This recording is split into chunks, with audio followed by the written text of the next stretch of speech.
He's editor-in-chief of Breitbart News and a New York Times best-selling author. And on this podcast, he brings deep research, prescient analysis, and world-class guests. He's Alex Marlow, and this is the Alex Marlow Show. All right, everyone, it's been a busy night. I've been out in the Amazon rainforest looking for Joe Biden, trying to hunt him down, and I couldn't find him. I did see, though, it was very disturbing, a cracked set of aviator glasses.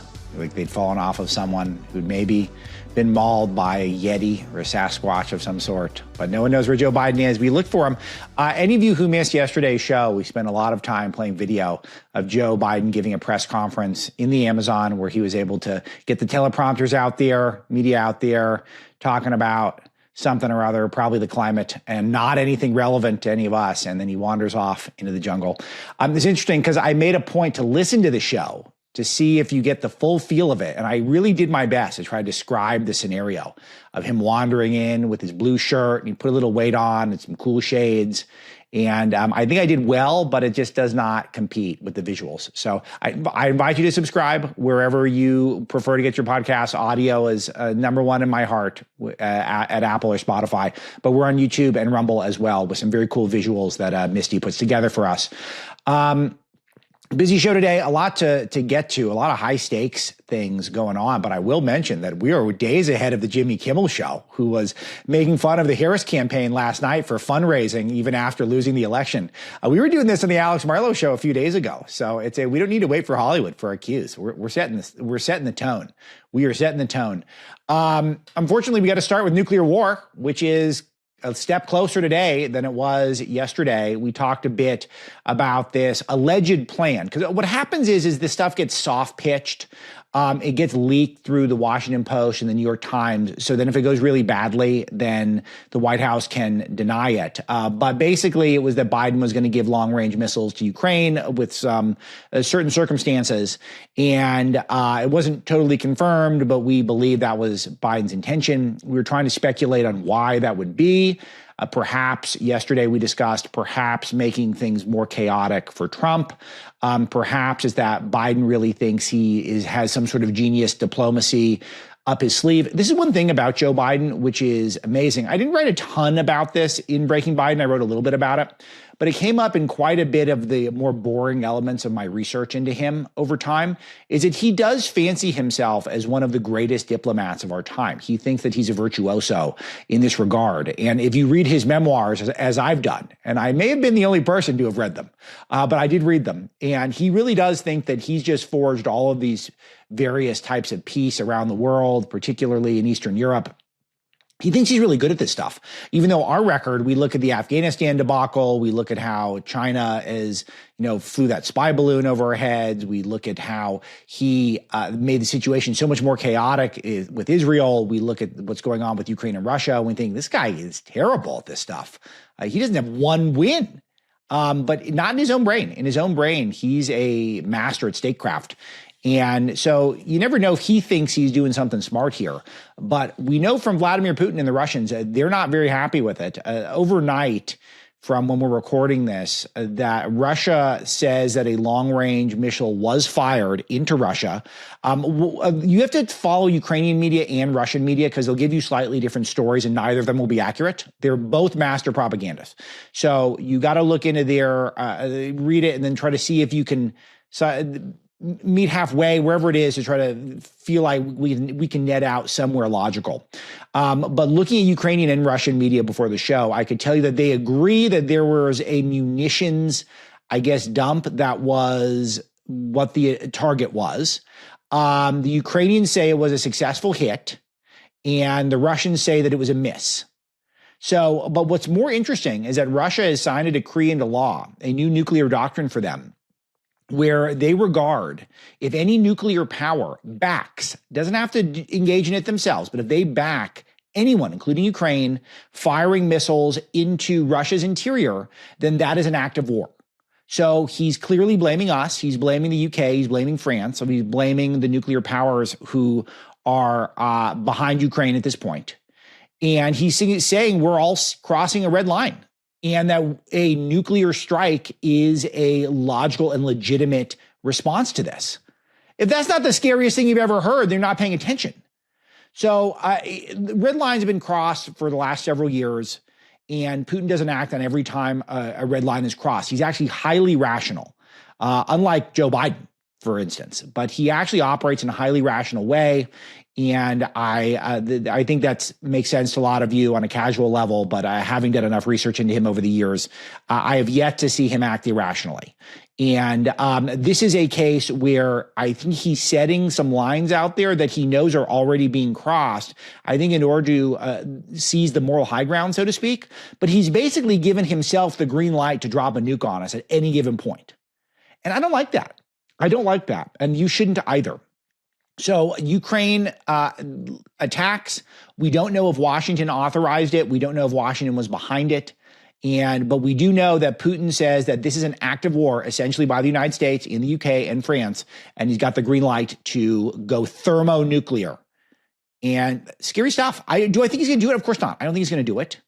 But he's drawing another red line that is crystal clear. And we've got to get Biden out of there. We've got to get him out of there as soon as possible. Biden has not been a good diplomat. He's been really bad. One thing that I was noting at Breitbart, our clips team, they pulled this down that Leon Panetta, who had run, he was part of the Biden administration as the CIA director.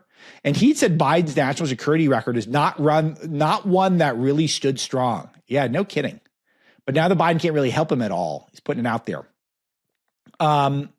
One thing that is worth tracking is when we're talking about what's going on in Washington, a lot of it has to do with Trump's cabinet picks. And a lot of these picks are controversial for people because they're supposed to be in charge of elements of our military and our military bureaucracy. The Pentagon has failed their 7th audit in a row. They're unable to account for $824 billion in their budget. So I was talking to John Carney about this, who is our economic and finance editor at Breitbart News, and we have a lot of detail on this at our Breitbart Confidential show. So if you want to hear more from me throughout the day, I do 2 shows. I do the one that's available to the public. That's this show, the Alex Marlow Show. I also do a show called Breitbart Confidential, which is for our premium members of the Breitbart Fight Club. That's our premium membership program. And I do a deep dive interview with one of my experts at Breitbart News. Today, we talk all things economic and finance with John Carney. But he was talking about how I asked him about this one, that if a CEO or CFO, if you're running a normal company and you failed your audit 7 times in a row and you had an $824 billion budget deficit in 2024 and you couldn't explain it, everyone would be fired and most of the people would be in jail. So I'm not saying Lloyd Austin should go to jail, though I don't know if I would make a big stink about it if he did. But it is wild that he went his entire term and he should never have been in there, came from the board of Raytheon, which is absolutely corrupt. And he comes in there and he runs a $824 billion deficit in just this year alone. We cannot account for the money. And that is acceptable to Washington. That they will spend way more time talking about, he said, she said, about Pete Hegseth's past and Matt Gaetz's past today. And not about whether or not our Department of Defense cannot account for $824 billion spent last year. Will you tell me what you think will you regard as a bigger problem in this country? It was funny. We got a piece of advice from Beijing. Beijing had said that Donald Trump's tariffs will hurt the U.S. defense sector. Hey, guys, it's kind of the point sometimes is that we're cool with it. We're cool because the defense sector is not operating efficiently. We want a strong defense, peace through strength, but we can't be going $824 billion in debt in deficit without being able to explain it. We can't have all these defense contractors getting filthy rich without some of these expenditures being necessary. We're not comfortable with that anymore. Not to mention, we're not really getting advice from Beijing at this point, right? Like that's not credible here. It's great concern trolling. I think that's the expression online. They don't have our defense industry at heart in China, but they do have a point that we don't care anymore. The important stuff from China that we need for our defense is a problem. If we're getting too much stuff from China for our defense, that is not good. So we're ready to shake things up here. And that's why it's important to get as many of Trump's appointments through as humanly possible. But before we get too far away from the Russia story, Josh Hawley gave a great interview on Laura Ingram's show You set your DVRs. I'm popping up on Laura a lot. I'm slated to be on this Friday. Let's see if that happens. I'm slated to be on Kudlow this Thursday. Let's see if that happens. Those of you who care about such things. But I'm going to play this clip. Holly sums this up really nicely. Senator Putin went on the record earlier today, basically said that same thing. Are you concerned this is going to increase the chances that he is going to move forward and put those North Korean soldiers, 100,000 of them, to deploy and ratchet this thing up even further? I am concerned. I'm very concerned. Listen, here's my takeaway. He's talking about North Korean troops being spotted in the Ukraine war, which is happening. January 20th can't get here fast enough. I mean, what Biden is doing is totally reckless, Laura. It is absolutely reckless. And let's not forget, this is a guy who the Democrats decided couldn't be trusted, didn't have the capability to run a presidential campaign. And now here he is, potentially leading us down the path to World War III with just weeks to go in his presidency. It is unbelievably reckless and irresponsible. And I just can't wait until Trump gets back into office. We've got to make it from now to then. And this policy is a disaster. I don't have extra to add, just perfectly stated. And that's why I highlight it. It's a guy that was not trusted to even run for the presidency by the Democrat Party. And now he's put us closer to thermonuclear war than we've been in ever, really. So it's going to be a fight to get some of these appointments through. We are, I think, the reality is setting in, unfortunately, that the recess appointment path is not crystal clear. I think there'll be a lot of pressure. We need to continue to apply pressure on Republicans to allow for recess appointments, but we need pretty much all of them. And that's why the Senate majority, the Senate margin needed to be bigger to assure that this could happen. But you can bet Mitch McConnell is going to pull some people off and not going to want to do it. The incoming senator from Utah, it seems like he's out on it. And then there are some people like Mark Wayne Mullen from Oklahoma, who I think is, I agree with on most stuff, doesn't seem like Matt Gaetz very much. And, you know, you never know who's going to be there. And if you can't get to the recess appointments at all, then how many of Trump's picks are going to be jeopardized? So there's a big battle taking place, and the path for confirmation for a lot of Trump's picks is murky at this point. And I'm not going to belabor it too much now because we don't have tons of time on it. But when what I'm hearing from Trump world, the vibes are not as strong for me as they were last week. The positivity is not quite as much there. And you're seeing reports of President Trump himself reaching out to individual senators, people in Trump's office. And that's because I think they would like to assure these picks get through. Can't have them all stopped. And it seems like a more complicated picture is emerging. And not great, because we want to keep the winning going. We want to keep the winning going because the potential for this cabinet is so high. And it's important that you're vocalized to your senators the expectation is that Trump's appointments get through, because we need to shake things up. We need people who are not the type of people like the ones who've been running our government right now. The suggestion that the people in this cabinet are not way more qualified than the people that you would be seeing from the Joe Biden cabinet. I mean, Javier Becerra at HHS was completely unqualified. He had no experience in healthcare whatsoever, and yet he was HHS secretary for Joe Biden, and he basically disappeared. We never even heard from him. Things improve on his watch. You saw the result of military genius Lloyd Austin at the Department of Homeland Security. I'm sorry, at the Pentagon, Department of Defense. We saw what the woke generals did. They created a recruitment crisis for us. All troubling. So this is when we turn to the wisdom of people like Bob Woodward, who've just been accurately chronicling what happens in this country since decades before I was born. Let's see what his analysis is of Trump's cabinet picks are so far. I have known over the reporting time I've had for 5 decades, 16 secretaries of defense, going back even before I was a reporter, Robert McNamara. And they have to know management. They have to know what the responsibility is. They have to know where the levers of power are. And in this appointee, I see none of that. Now, you have to ask yourself, why wouldn't Trump want somebody who at least has some experience? He's trying to recreate the imperial presidency. He's trying to say, I can do whatever I want.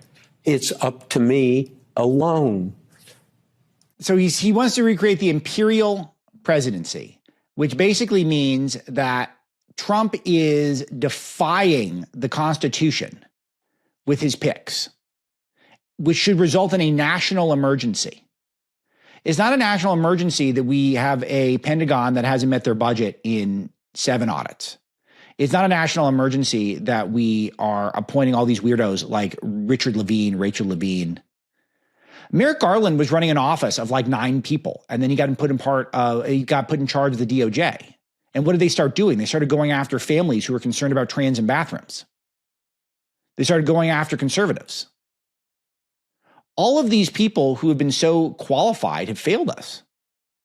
So it's time to take an approach. People who bring other expertise. Acting like Pete Hegseth doesn't have experience. He was a 20-year veteran. So that's what he's doing. And it's just the ratcheting up of the rhetoric continues to intensify. They cannot help themselves. This is where the left is very lost, and I'm happy about it because it is a lot of these people are very, very qualified. One such example of someone qualified is Howard Lutnick, which is great. Howard Lutnick, who is really kind of stepped up as one of the main members of Trump's transition. He's been nominated for Commerce Secretary. I like this role for him because he's been a stalwart defender of tariffs. And this really sets him apart from a lot of Wall Street guys. Recall his background is that he ran Cantor Fitzgerald. Cantor Fitzgerald, Wall Street firm, was centralized in the World Trade Center. He lost about 600 or 700 employees during 9/11, which is, of course, devastating, harrowing story. But then what happened next was pretty unbelievable, which is that even though he had 2/3 of his firm wiped out, he rebuilt the firm and continued to pay the families of those who died for years after that. So he built this massive firm, lost it all, continued to pay the families, and then rebuilt the firm again to greatness. And it became a huge powerhouse. And the whole time he's an advocate for tariffs. And he understands Trump's strategy, which is not just that we need literal tariffs, but also that tariffs are very intimidating. And for people or other nations to be in fear that another tariff could happen to you is something that strikes fear into people, particularly when the world economy hasn't totally recovered since the pandemic. And you can bet Joe Biden hasn't helped a lot with that. So this is great. I think he'll be a good person out there. He'll be a good negotiator. And again, we're kind of got our fingers crossed. You might get a Scott Bessent, who I think has really internalized Trump's politics at Treasury. So that looks more complicated, that picture, but this makes that path a little easier. Wilbur Ross was the Commerce Secretary in the first Trump administration. He's another guy who's a great defender of tariffs and was kind of one of the unsung heroes of Trump's movement. But I just feel like that Lutnick is a great guy to go around the world and to say, America is no longer going to empty our industrial base to the second and third world. We're just not going to do that anymore.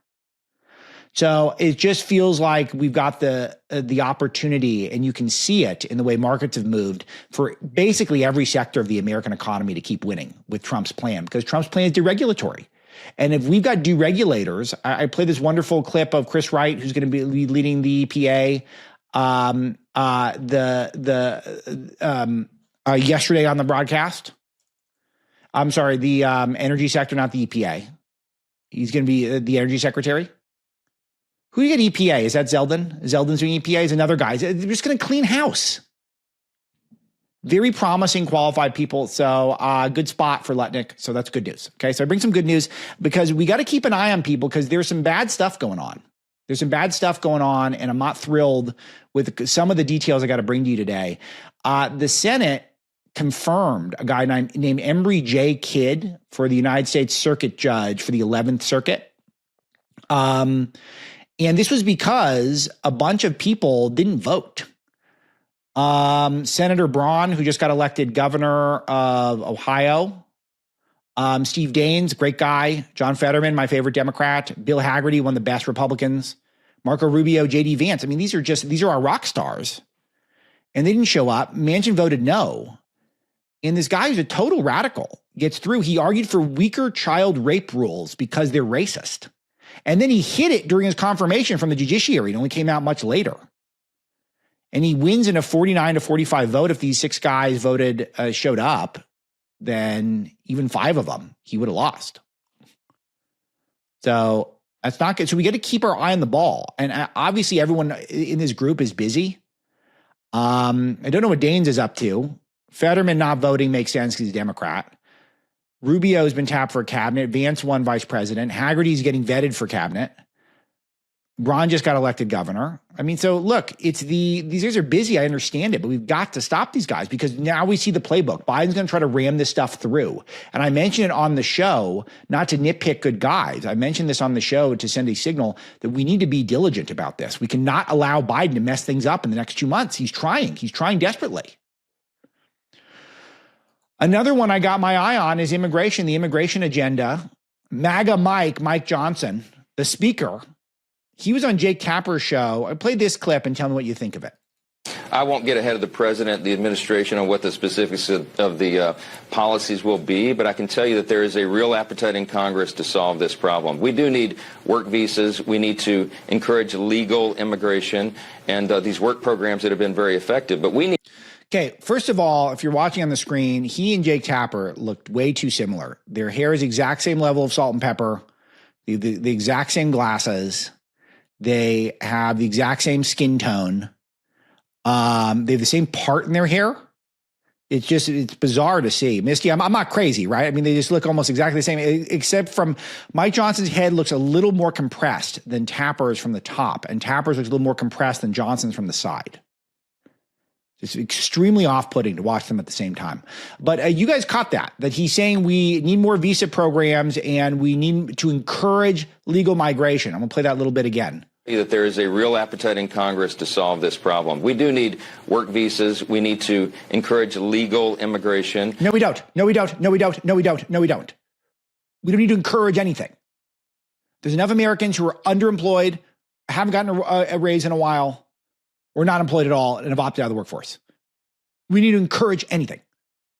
If we have the best people in the world, they want to come in, they want to contribute right away, super qualified, planning on putting down roots, not just sending a bunch of money back home with remittances. Sure, we can have a points-based immigration system with relatively few people coming through, knowing full well that we want the best and smartest people here, but they're going to compete with the Americans that are here. You encourage anything. I don't like this talk. We just voted against this talk. We don't need it. And it makes me nervous. It makes me nervous when I start seeing this stuff. I start seeing maybe we are not going to have the stones to get the recess appointments done. People aren't showing up to the Senate for big votes. Now we're talking about we need to encourage legal immigration. This is the exact type of trap we fell for last time. In the meantime, the word's getting out. Justin Trudeau is saying we're reducing the number of migrants in Canada. And it was a mistake to have too many immigrants. Interesting. We have enough people to fight with the imperial presidency nonsense. Can we hope that Trump isn't going to do 10 interviews or whatever it was with Bob Woodward this time around? He did at least 10 last time. Fingers crossed there, right? We're going to get bailed out to some degree because the Democrats are still lost.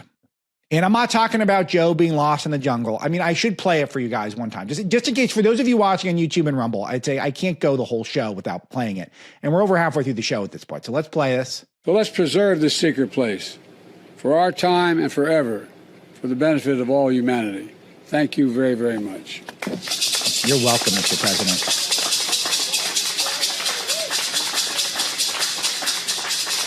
My man right there. My second favorite character, other than President Trump, for the front page of Breitbart.com.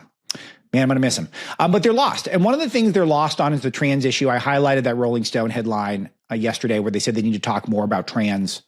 This popped up on former White House press secretary Jen Psaki's MSNBC show. I'm going to give you a little flavor of what she's on right now. But what I worry about is that in the course of all that soul searching, some Democrats might reach the wrong sweeping conclusions. And there are a lot of issues that fall into that bucket. But one in particular that stuck out to me is transgender rights. Republicans spent hundreds of millions of dollars on anti-trans ads this election cycle, including one that showed Vice President Harris talking about government funding for gender-reaffirming care for prisoners and detainees. If that sounds like a particularly obscure issue, it is, because it applies to a tiny group of people. And it's also a policy that, by the way, was in place during the first Trump presidency. Another one of the lines that ran over and over again in those ads and throughout right-wing media is this idea that America is faced with a crisis of boys playing in girls' sports. Now, these ads created this perception that the issues of trans kids playing sports was dominating schools across.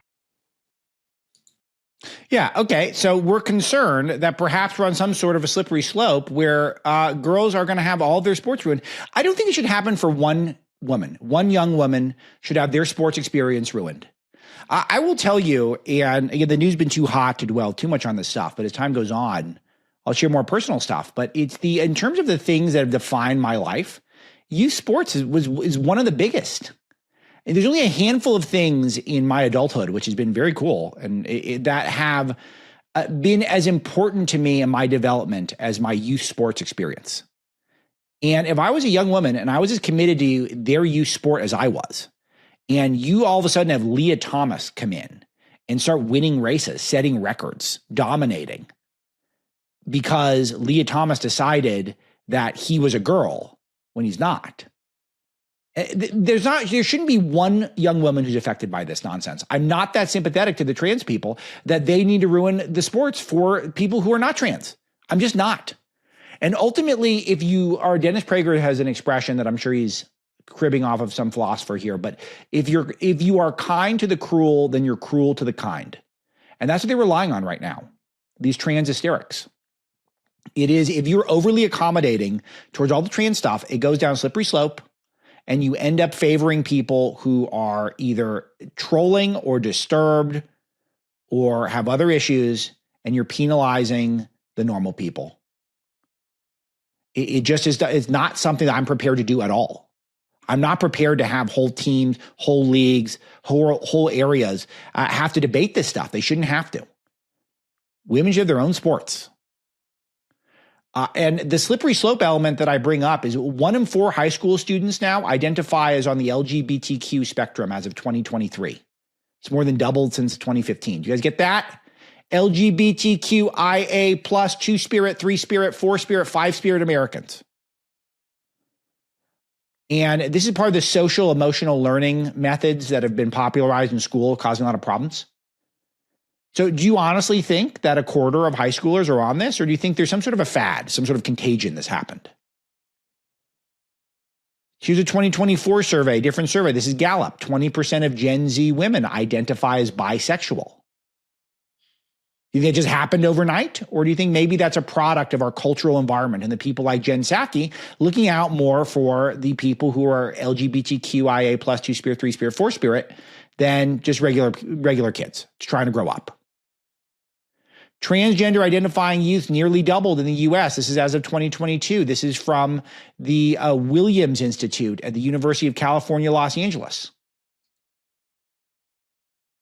How much of this has to go on for us to start prioritizing not the trans stuff? I'm still happy to see it because I don't think they're going to win. I think they're losing people because normal apolitical people, even people who might even lean liberal, I don't think they want this stuff going on in their communities. Not at this obsessive rate. We're not talking about 1 or 2 troubled kids or 1 or 2 troubled adults. We're talking about 20% now, 25%. And the design, as I will say repeatedly, is to delegitimize the nuclear family, trying to replace the nuclear family with government, with your TikTok, social media friends. That's where you get your values. You don't get it from the Bible. You'll get them from your parents. School is a chaotic place where you can indoctrinate people to the left and to undo the good that's done with the nuclear family. Because people who have strong nuclear families, how do they vote? Ladies and gentlemen, they vote conservative, Republican. All right, Psaki goes on. Let's play some more. But there are just incredibly few examples of transgender girls playing in youth sports. And when we see those examples, there isn't evidence that these kids are a threat to safety or fairness. When I say few examples, I mean that if you were to count the examples of transgender girls playing youth sports in any single state, the number often rounds to 0. Take Utah. It does not round to zero, but the amount of boys, when you hear transgender girls, just hear boys, hear young men. This is the equivalent of who was it, Martha Raddatz, who did the interview with J.D. Vance, when she was saying there was only a few apartments that Tren de Aragua had taken over. That's what that's about. So, interesting. So is this show going to get banned from YouTube now that I'm talking about this? It probably is, right? So it's good. So you got to get YouTube and Rumble. YouTube's big. Rumble's big too. Because you're not allowed to talk about this stuff in some corners of the internet now. But maybe they'll swing back. Maybe they'll understand that the consensus, popular vote, voted for people who reject these ideas. So just to finish the analogy, 3 apartment buildings or 4 apartment buildings is way too many to have been taken over by Venezuelan gangs. And however many number that's in Jen Psaki's head of boys ruining women's sports, that number should be 0. Should be 0. And that's the only acceptable number, I think, for sane people. So, and that's what we're going to fight for. That's what we're going to fight for here at the Alex Marlow Show and at Breitbart News each and every day. I think it's noteworthy also that this fight is somewhat spilled into our Senate and to our House of Representatives, more the House of Representatives. But we've got a Nancy Mace now is trying to ban the new trans member of Congress from the women's bathroom. There is a former man who identifies as a woman named Sarah McBride from Delaware, first trans member of Congress. And Nancy Mace says, I'm a victim of abuse. I'm a rape survivor. I know how vulnerable women and girls are in private places. And she's going to be fighting to make sure that men are not allowed in women's bathroom in the Congress. I like it. I like it. I don't love everything Nancy Mace does, but that's good. She's a fighter. You want people like that on your side. I'll tell you that. Because we need to have people who are going to stand up to the nonsense and to do it declaratively, to do it strongly, to do it definitively. You guys might be hearing some yelling going on. We made 30 minutes in though so far. I am doing solo childcare today. You're getting a real peek behind the curtain, and we're getting a real tantrum. So some of this is making the show. I might have to hit the pause button here and see what's going on.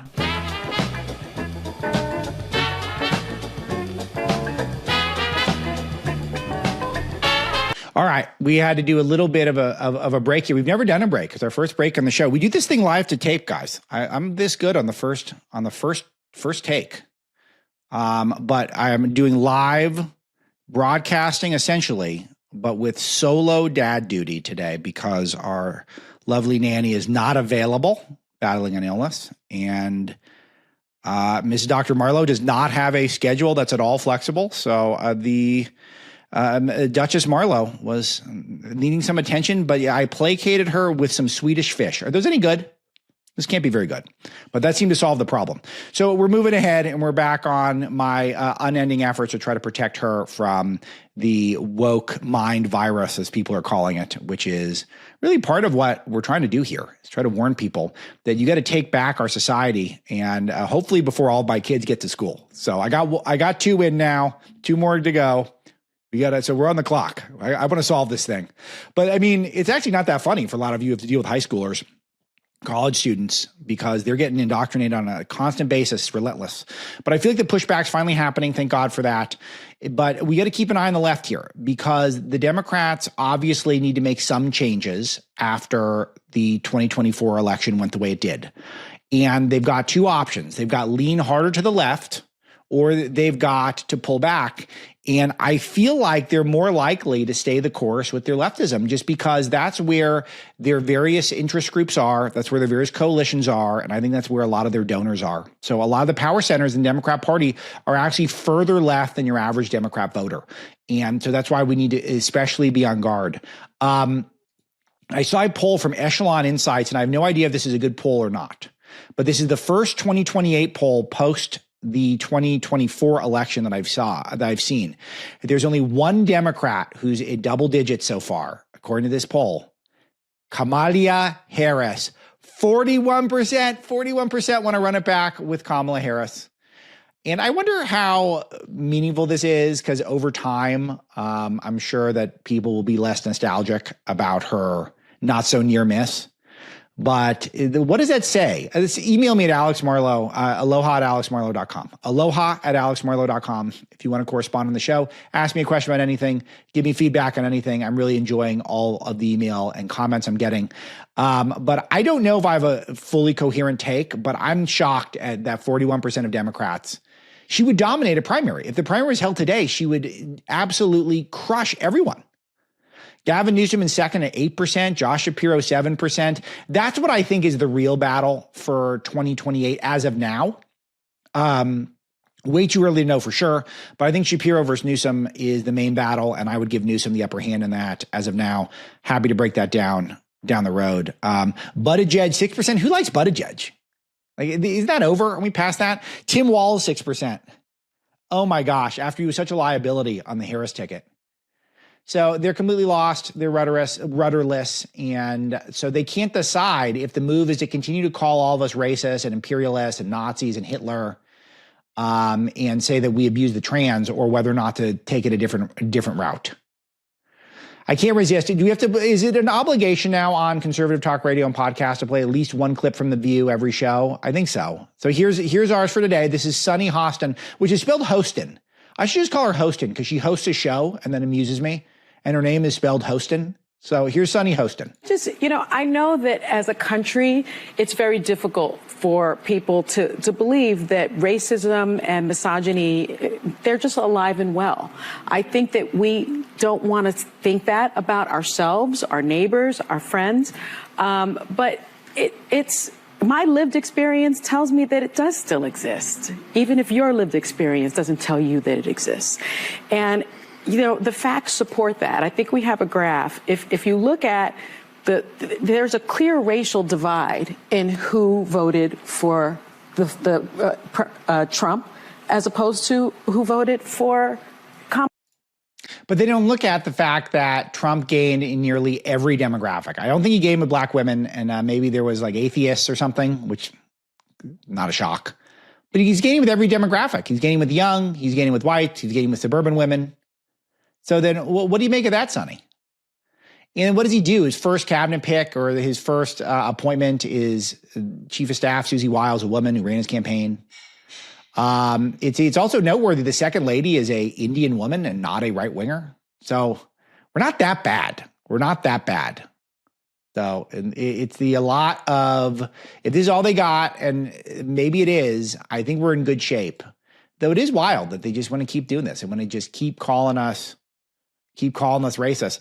They're going to have to fight, though, amongst themselves. This is a story that I'm absolutely loving. Leftists on X are leaving the platform in droves. I've been giving you the updates on some of them. Stephen King is a prominent one. The Guardian newspaper, few others. But they're leaving because they can't tolerate. Oh, Rob Reiner, the great Rob Reiner. Oh, so much Rob Reiner content over the years. And I'm going to miss all that. And they're going to something called Blue Sky. And I'm going to have to set up an account there and just do some trolling. No one clip that because I don't want them to know I'm going to do that. No one isolate what I just said. But I got to go over there and see what's going on. But there's all these lefties that are congregating on this Twitter alternative, and the platform is getting flooded with complaints and censorship requests. That's not really a safe space because free speech, not a left-wing value. First Amendment, not a left-wing value. I've talked about this and will continue to. So the other thing that there is a disturbing element of child pornography, apparently, that's also on the platform. At least that's what's being alleged. At least that's what the complaints are. The complaints are that's what they're seeing. Needless to say, this is CSAM, child sexual abuse material. Lots of reports of it. The companies even acknowledge these reports. So I have no idea if it's true. I have not sought to confirm it for obvious reasons. But it is noteworthy that the left is congregating in different places, not off to a good start. They're complaining about each other, and apparently there's a child sexual abuse material there. In the meantime, on the right, it just seems like more and more people are coming out of the closet. This Trump dance thing is such a viral phenomenon. If you guys missed the show yesterday, I played a montage of all of the athletes doing the Trump dances, plus some other assorted figures. Cool dance. I was practicing again last night. Can't help it. I got better. I improved. Practice makes improvement. But PGA Tour star Sam Burns wearing a Make America Great Again hat. on social media. LPGA Tour star Charlie Hull, known colloquially in golf communities as Hot Girl Charlie, who's a sort of a hot Instagram personality who's also really freaking good at golf. She was doing the Trump dance in the fairway over the weekend.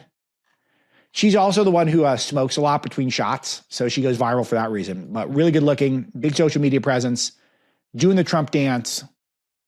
Highly, highly relevant. All right, last serious one for today. The DOJ is seeking to break up Google's Chrome browser in an antitrust lawsuit. I like it. Google's a monopoly, needs to get broken up.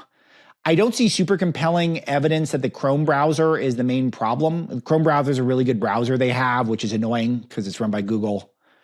And I know obviously it's going to default to Google search, naturally. So that aids Google. Certainly strikes me as something where the antitrust people would be interested. But it's also noteworthy that this is the only place they're cracking down on Google right now. The timing of it's weird. The administration is going to turn over. When Democrats and the left wanted Google's money heading into the election, they didn't do anything. So I'm curious on it, but let's keep an eye on it. Maybe this is the potential of softening the belly so that one day soon we could end up seeing Google held accountable to some degree and broken up, which it needs to be. All right, let's go to your emails. Got a lot last night. Aloha at alexmarlow.com. Joseph Hoffman emails. I'm a longtime listener of the SiriusXM morning show. We spent those long COVID months together while I worked at home, and I'm very glad you're back on. Now I can listen to you while we eat dinner, and my wife watches the dumb stuff she DVRs. Thanks. Joseph, I read that specifically in case your wife hears this. Just to know that you emailed, and thank you. And I hope she's a nice sense of humor about that, because I'm not trying to get you in trouble, but I thought it was too funny to resist. All right, JC Jr. emails. Glad to have you back. I subscribe to the Fight Club. That's our premium Breitbart program. And the podcast as soon as I found out. Your commentary is excellent. Thank you. Knew you would be back, but the wait was difficult as you are far too talented to be off the air. That's very kind of you. I found the wait to be very difficult too. I've shared your podcast, YouTube show to everyone I know. Exciting time to be alive. All the best to the Breitbart crew, to you and your family. Cheers, brother. Thank you. That's all I ask. Just share my content. I honestly believe people will like it. I honestly believe that people, if they give this show a chance, they're going to make it one of their main shows. So all I want is for people to give it a whirl. All right, next up, Christopher from Baton Rouge. Hello, Alex. Loved you on Sirius. Subscriber to your new venture. I have a suggested topic: deletion of baseline budgeting and replacing it with zero-based budgeting. If adopted, a cut in the budget of an agency will be an actual decrease. No longer will a budget cut be a reduction in the rate of increase. I mean, yeah, that'd be terrific. And so instead of just increasing everything every year, we start from the bottom, and then the departments have to justify all their costs. That would be amazing. It sounds like a lot. The government is really big now, and it's really hard to imagine them doing this at every agency. But I am definitely someone who would love to see it happen, and any steps in that direction would be very welcome, and they'd be championed by me on the show. All right, last one for today. This person did not give me a name, or I deleted it by accident. But Alex, I think Trump showed an undeserved graciousness to Morning Joe and his significant other, Mika Brzezinski, when Trump hosted them at Mar-a-Lago.